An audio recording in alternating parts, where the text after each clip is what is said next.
We're back on the backstory, and we're talking about Chrystia Freeland and her Nazi grandfather and her lying about it. And we're joined now by author Jareth Kopis.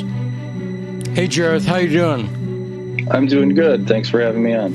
Now, you, of course, wrote the great book on Ukraine Forever Upon. And this is really, I consider, must-reading for anyone who wants background on Ukraine.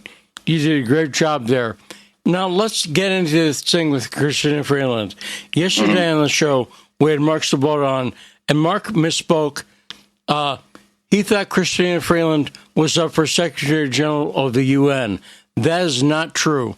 What's being, I would say, floated, and we'll talk about that if you agree, is the idea that Chrystia Freeland would be put in charge of NATO.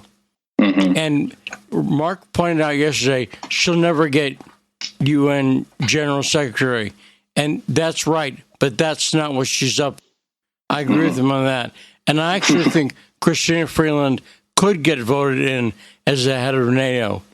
Oh, definitely. Yeah, I believe that would be, it's the ultimate goal, because she's been kind of groomed from her beginnings, from age 11 almost, for that ultimate goal of having some sort of major global position. And NATO itself, that, I mean, having her Nazi roots with her grandfather, that would be the pinnacle, really, of her career and kind of what she's been pushed for her entire life. And really, it puts her in a position to declare war on Russia. Definitely. So now you say from age 11, that's because her grandfather, Michael Chomiak, she grew up near him in Canada, right? Yeah, her mother actually divorced her father when she was very young, and they moved to Edmonton, which has a very large Ukrainian diaspora population, which included her grandfather. So he kind of became that father figure, that male role in her life, and he, being a major Nazi propagandist, really was able to start her out with that indoctrination at a young age.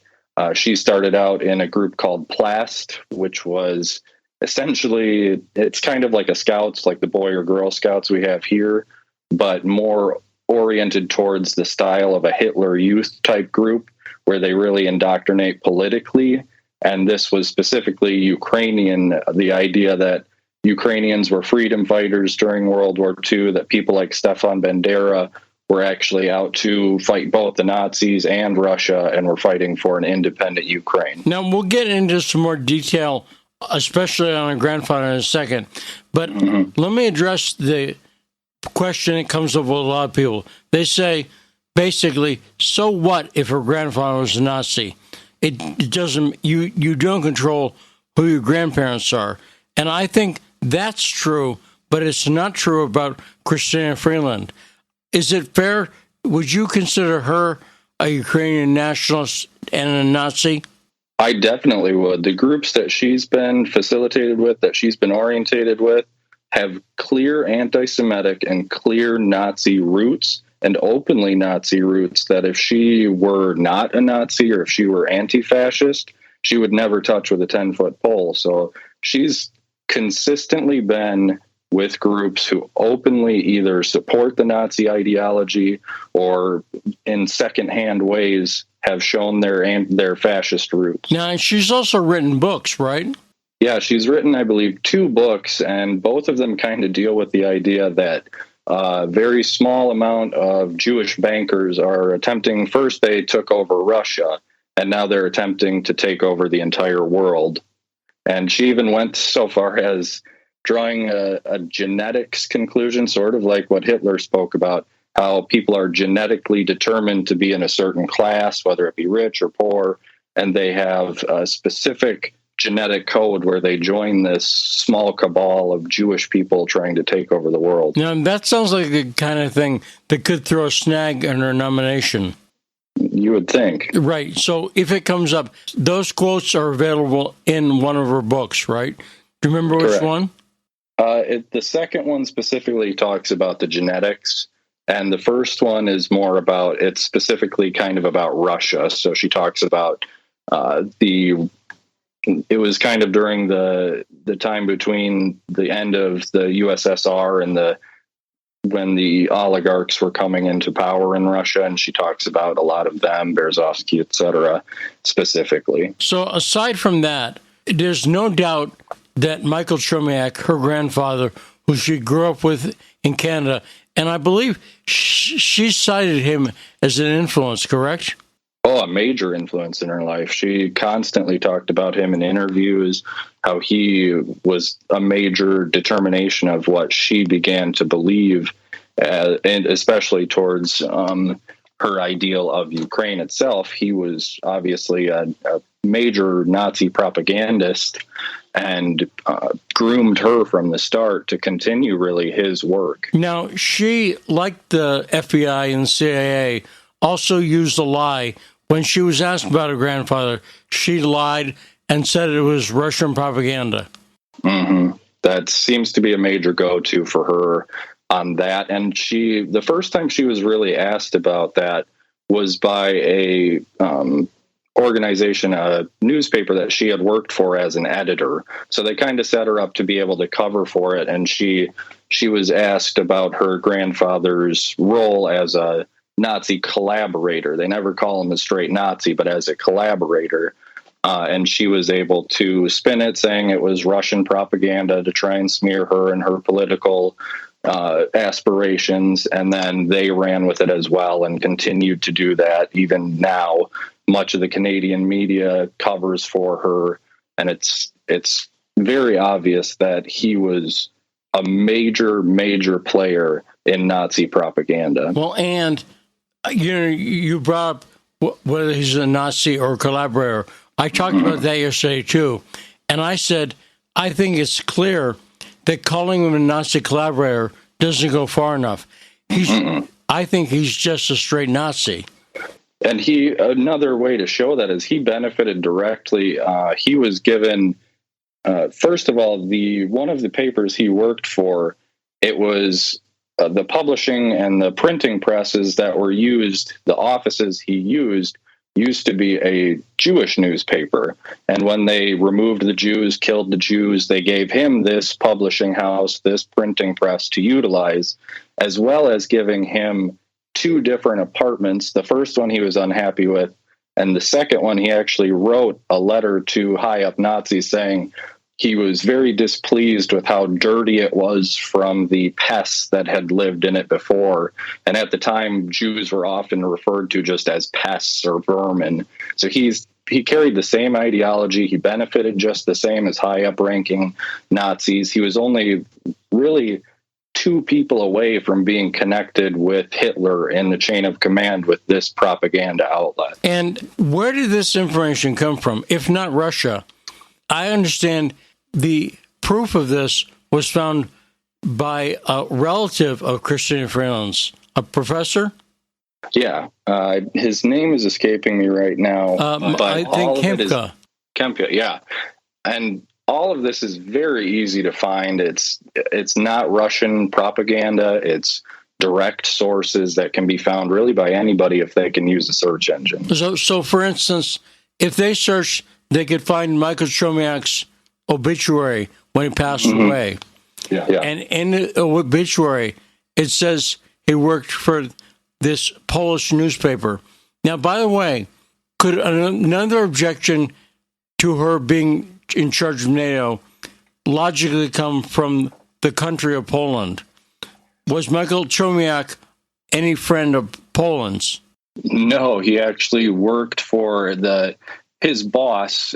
His boss's boss was actually known as the Butcher of Poland, and actually was the one who facilitated all the atrocities that really happened in Poland at the time. It was Volodymyr Kubijovich was his direct boss when it came to the propaganda outlet, and Kubijovich's boss was Hans Michael Frank, and that's the Butcher of Poland. He was the Reich minister and the governor of occupied Poland when the major killings were going on there. And when you say the Butcher of Poland and so on, that's not just a nickname.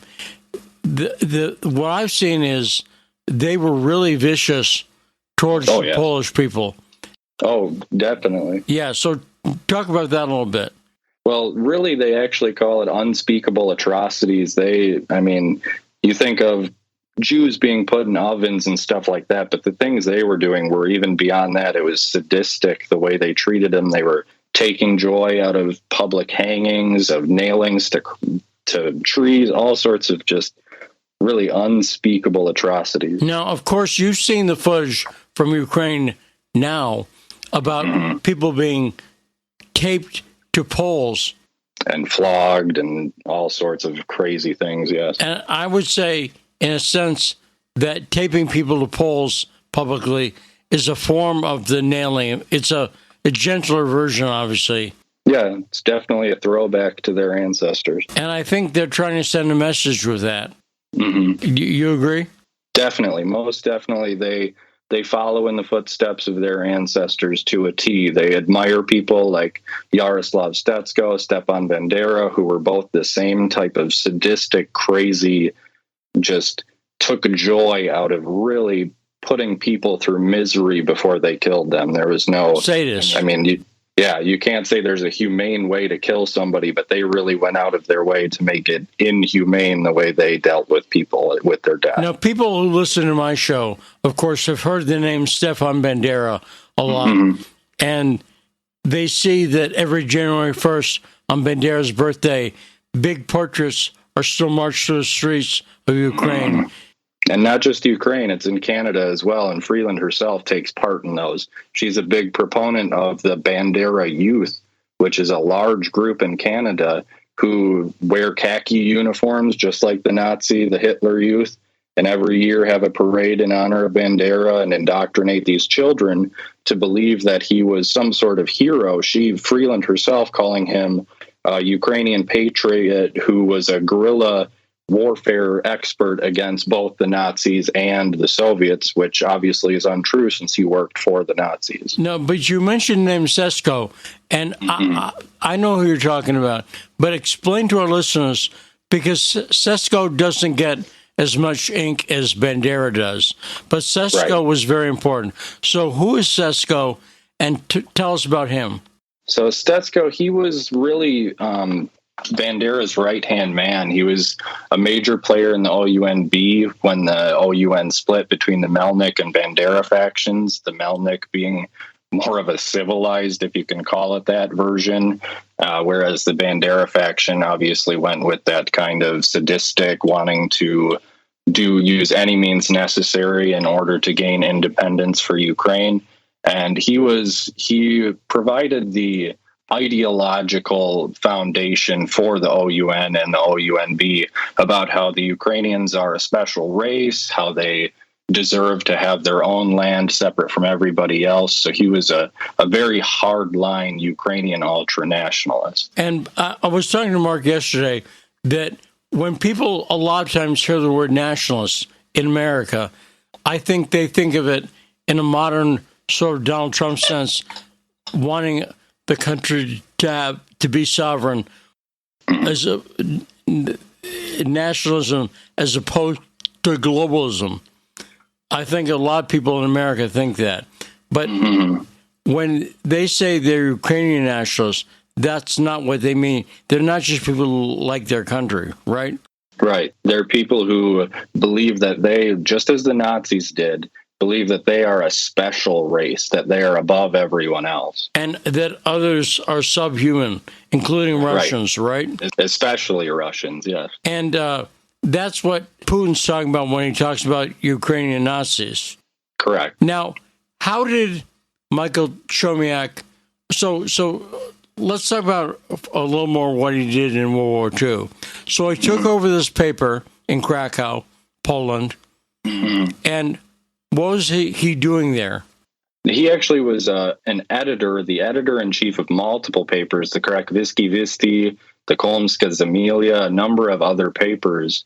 And he was working directly under the Nazi Press Association to spread the ideals, to recruit people to the Nazi cause, and especially to turn Ukrainians towards the Nazis, to show them how they would benefit from aligning with the Nazis. He was a major role in creating the SS Galicia, which was a Nazi division specifically made up of Ukrainian volunteers. He ran constant ads in the papers about how they need to join with their Nazi brothers. He actually printed when Operation Barbarossa started. He said, "At last, the hour has come. Our dreams, our ambitions are now reality. This is our resurrection. The invincible German army is bringing us our cherished freedom." So he was a major, if not the most prevalent Nazi propagandist for the Ukrainian population, but just overall as well. The propagandist? Yeah, I would say he is the most prevalent propagandist. And as you pointed out, he wasn't a water boy or paper boy for the paper. Right. He was editor-in-chief, right?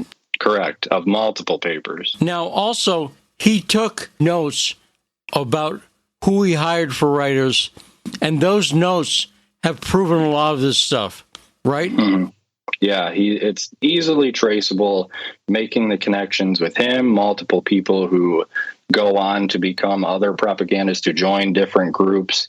His alignment with so many different organizations is undeniable, and that's directly from himself, not Russian propaganda or anything like that. It's his own words. And a lot of stuff about the Krakow paper was documented.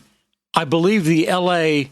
Holocaust Museum. I could be wrong on the city, but one of the Holocaust museums has documented it extensively, separately, not trying to prove anything about him specifically, but just documenting what happened with this anti-Semitic newspaper, right? Right, and it is the LA, if I remember, the LA Holocaust Remembrance Organization. They have many documents I've utilized before as well. They do a tremendous amount of research into what they do and remain pretty much impartial when it comes to their sources. So did he do anything in Poland that caused him to be wanted by the Polish government for war crimes? He specifically, they went after him for recruiting for the SS Galicia. From what I know, that was his major role, is being involved with Heinrich Himmler directly in the creation of this. To my knowledge, that's the extent of what he actually participated in himself. That's provable. But my understanding is the country of Poland wanted to put him on trial, and they searched for him for decades, correct? Yeah, that's because his affiliation with Hans himself, the man who was in charge of and governor of occupied Poland. Now, they were searching for him for decades, but lo and behold, he was in Canada, right? Right. Like many other Ukrainian nationalists, they were spirited away to North America, that including the man we were talking about earlier, Stetsko. He was the CIA's top informant when it came to many things, and he was brought to our country. Men like Lebed, all sorts of members of the OUN were brought back over to North America to continue their work. Now, do you think there's any way the Canadian government didn't know this guy was in the country? There's no way possible that they didn't know. I'm sure Poland asked, and made it plain they were looking for the guy, but he was hiding in plain sight, protected by the Canadian government. They were most definitely complicit in his hiding from Poland. Now, where in Canada did he settle? That would be, can't remember. Was it Edmonton that he finally settled in? Or yes, I believe it's Edmonton, Alberta. Yeah. And why is Edmonton, Alberta a significant place for dealing with these Ukrainian Nazis? Sure. If you look at the two major cities in Canada are Toronto and Edmonton that have a huge population, especially of ultra-nationalist Ukrainians, but Edmonton specifically is where the Chomiaks settled. Right, and that's Freeland's family. Right. And there's pictures of Freeland's mother, who, by the way, you said she left her father, but she was a lawyer, right? Mm-hmm. Yeah, she became a very well-known lawyer. And going into the law to support the Ukrainian cause seems to be something that a lot of people did, right? Very much so. The man that Chomiak had worked for was actually Hitler's personal legal advisor. Who's that again? That's Hans Michael Frank, and he was the boss of Chomiak's boss. So he was the direct Nazi link who gave Kubijovich the direction to have Chomiak and the things he was supposed to put out. So Hans Michael Frank was really the connection between the Ukrainian nationalists and the Nazis themselves. And Frank, he acted as the Reich minister, governor of occupied Poland, as I had already said, but he was personally connected to Hitler as his legal advisor. So Chomiak was literally only 2 people away in the chain of command away from Hitler himself. And again, Chrystia Freeland grew up with this man. He was a major political influence on her. Yeah. Her mother was an important Ukrainian nationalist activist, because this wasn't just a community of people who knew how to cook borscht, right? Right. And they would call it borscht, so be careful with that. They might come after you. Yeah, I don't want to be taped to a pole for right. pronouncing beet soup wrong. But these were activist Ukrainian nationalists, right? Yeah, and Freeland has been associated with a number of these groups. Like I said earlier, she's been associated with the Bandera Youth. She's openly talked about supporting Bandera himself. She was with Plast when she was younger. She went to a Ukrainian Saturday school in which she was indoctrinated from an early age on how Ukraine is a special race, how they were freedom fighters, the line that the Ukrainians used to trick themselves into believing they weren't part of this horrible atrocities committed by the Nazis. She went on to going to Ukraine and becoming a part of the Rook Party, which was at first, it was a group of people who did a lot of protests, many of them illegal, many of them violent, but they eventually became a political party, and they had the Wolf's Angel as their symbol for their party itself, which was a Nazi symbol that was used for SS groups. They actually, 2 of the people they had run for president had committed crimes anywhere from rape to libel, so they were obviously not the most savory of characters that she was associated with. And they went on to help found the Social Nationalist Party of Ukraine. Those that don't know, the National Socialist Party obviously is the Nazi organization, so they took their name from the Nazi party itself. They went on to have people like Oleg Tyanibuk, who, for those who don't know, they may know his picture. He's the gentleman giving a Heil Hitler sign and was good friends with John McCain. You see him shaking hands with McCain. People like Victoria Nuland, Jeffrey Pyatt. He's very well connected with many of the people who were involved with Maidan. So she was involved heavily with this group. She, as a journalist, she would, every chance she got, she would promote this group. So there was no way that she didn't know about this, their ideology. They openly were carriers, like you said, of during the parades of Bandera. They were right at the front of the parade line carrying pictures of Bandera and Stetsko. So she was a major part of this group. And there, again, with her, like with her grandfather, there's no way she didn't know that these were openly Nazi neo-fascist groups. And also, you talked about the Galicia division of the SS, but up in Canada, at a cemetery there in Edmonton, I believe, they have a memorial to the Galicia division. That's right. Have you seen that? And yeah, and they visit the Plast group, which she was in as a young girl. Bandera was also in it when he was in Ukraine. But the Plast group of Canada make a special trip to that monument every year. Yeah, and that's why you say she was groomed, right? Oh, definitely. She was definitely raised. And talk about, you mentioned the Saturday schools. She's talking about going there. In fact, when she was a child, she was featured talking about the Saturday schools. What were the Saturday schools? So Saturday schools in the Ukrainian diaspora were where they taught them the specific talking points, such as how to defend Bandera, how they were great liberators or attempted liberators of the Ukraine from both the Nazis and from the Soviets. It's really where they target children to get them to believe that Ukrainians are special, that they're different than other people, that other groups, especially the Russians, are lower forms of life. It's really the essential starting point of being able to get these people to actually believe the words they're saying, not just trying to cover things up, but they actually believe what they're saying. Now, interestingly, during this special military operation, Poland has come down on Ukraine's side, but I don't see how they can avoid the fact that a Nazi war criminal wanted for decades by the Polish government. And again, when people find out, if they look into the atrocities against the Poles, I think Polish people eventually will have a say on this and be offended. Do you think that's a possibility? Oh, definitely. I mean, Ukraine and Poland have never been, obviously they were at war with each other at one time. They've never been very close allies ever.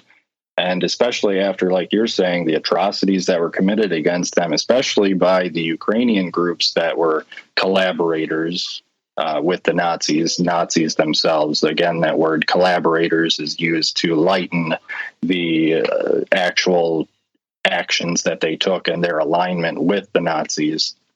So once people are able to see that, which it's not hard to find, yes, that may be a bit of a stickler for them to being allies. Yes, I agree. And there's one site that has drawings that were done of some of these atrocities, and they're horrible. Not the drawings. I'm not an art critic, but it's stunning. Babies nailed to trees and so on, right?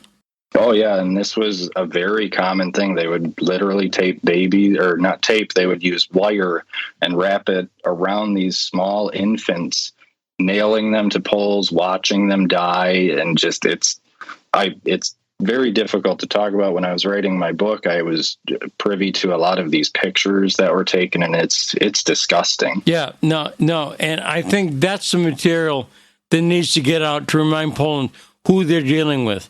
Now, who are they dealing with Chrystia Freeland? So there's no possible way she did not know who her grandfather was and what he did. There's no way.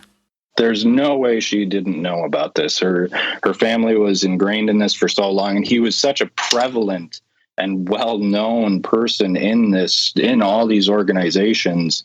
It would have been impossible for her not to know unless they kept her in some sort of bubble, or it would just be completely impossible. She was groomed to follow in his footsteps, so she became him, essentially. And I think the thing is, she doesn't see anything wrong with it. She thinks. Right. Do you agree with that? It's not that after reading her books and listening to what she says, it's very clear that she believes all of this, that she's completely in line with these neo-fascist Nazi beliefs. Now, when she was asked about it by a paper, and her office told the Globe and Mail, a big paper in Canada, the biggest paper. Which she worked for as an editor as well. Right. Do you think that her getting into journalism when her grandfather was an editor and remained a writer his whole life, he wrote stuff in Canada, do you think that's an accident, or do you think the idea was that she would get a prominent position in media? Oh, she was definitely given those positions on the coattails of her grandfather. They tried to play it off that she was just a stringer writer in Ukraine, but the positions she was given at such a young age, the help she gained from Ukrainian groups to be educated, they paid for a lot of her schooling. It's impossible that she would have had any other way to get these positions if she wasn't getting some sort of outside help. And her denying it, she flat out lied, 100%. She said it's not true. What do you make of that? I don't know if she actually believes it or not. That's the tough part with these ultranationalists, is they have been so ingrained in this for so long that a lot of times they've said it so much that they actually believe it, despite the numerous ways of being shown via actual hard evidence from their own families, from actual organizations, they somehow still believe the lies that they're saying. Right. And there was never a couple newspapers in Canada wrote the truth. And they found it wasn't that hard for them to find because, as we say, all this stuff is documented very clearly in the people's own words. But the Globe and Mail does not seem ever to follow it up with her. No, they actually try and help to cover it up by saying that it is Russian propaganda, the normal go-to for media outlets, and try and help assist her in covering up for her grandfather. So the Globe and Mail is sticking by that story. Yeah, definitely. And a lot of Canadian media outlets do the same. And I think that what we know about her background, she's the second most powerful woman in the Canadian government currently, correct? Oh, yes. So I think that disqualifies her from serving in the government there. I don't think she should be in any position politically. Do you agree? I would have to agree, especially with the way Canada is trying to come to terms with some of their past atrocities committed against Native people in Canada. You would think it would be a little bit far more reaching than just that anybody who's aligned with these types of atrocities that were committed would at least be looked at a little bit closer. But somehow she and a lot of the Ukrainians are able to still remain under the radar. But, OJ should have said Russian disinformation, because it seems like those are the magic words that make no one follow up on anything. Do you agree? Right. Yeah, if you're a Putin puppet, Russian propaganda, it's instantly you're believed and everything that was said is wrong, no matter what kind of evidence is given. And this is as solid evidence as I've ever seen for something like this. Yeah, it's undeniable. And not all Ukrainians are Nazis.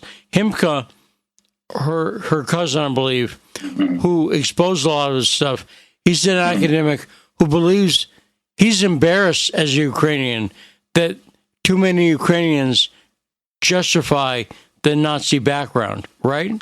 Yeah, John Paul Himka has done a great amount of really good work in trying to get Ukrainians to come to terms with what has gone on and move on from it instead of continuing the lies and continuing the terrible things that come along with that ultra-nationalism. Now, has she ever responded after some of the newspapers, because as you point out, most of them don't cover it, but a couple of them covered it very well.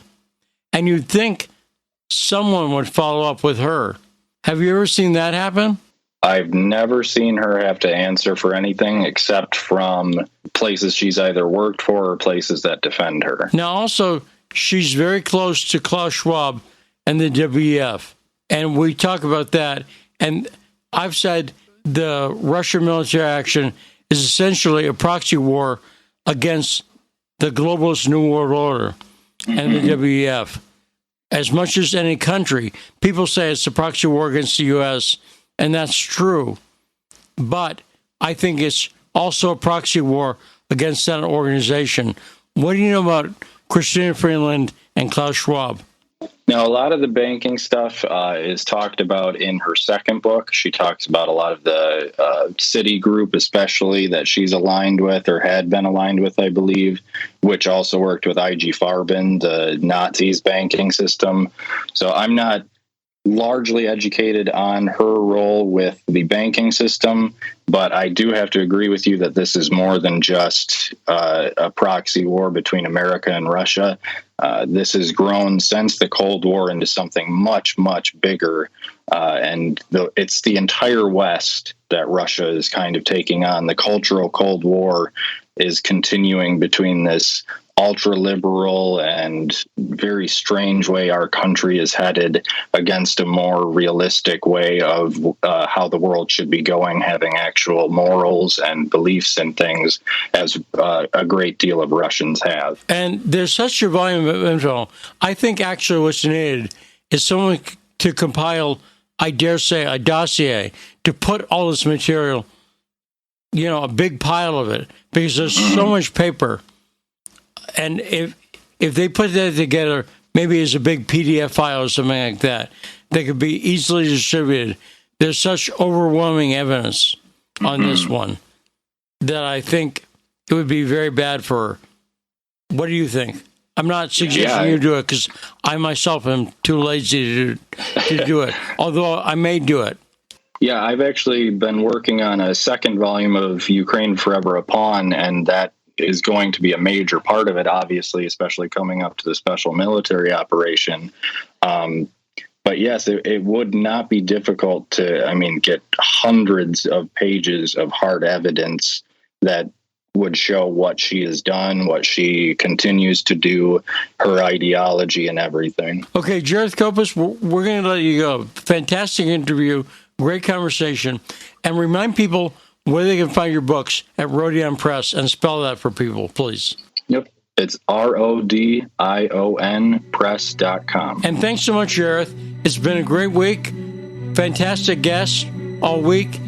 Everyone have a nice weekend. This is Lee Stranahan, and you've been listening to The Backstory.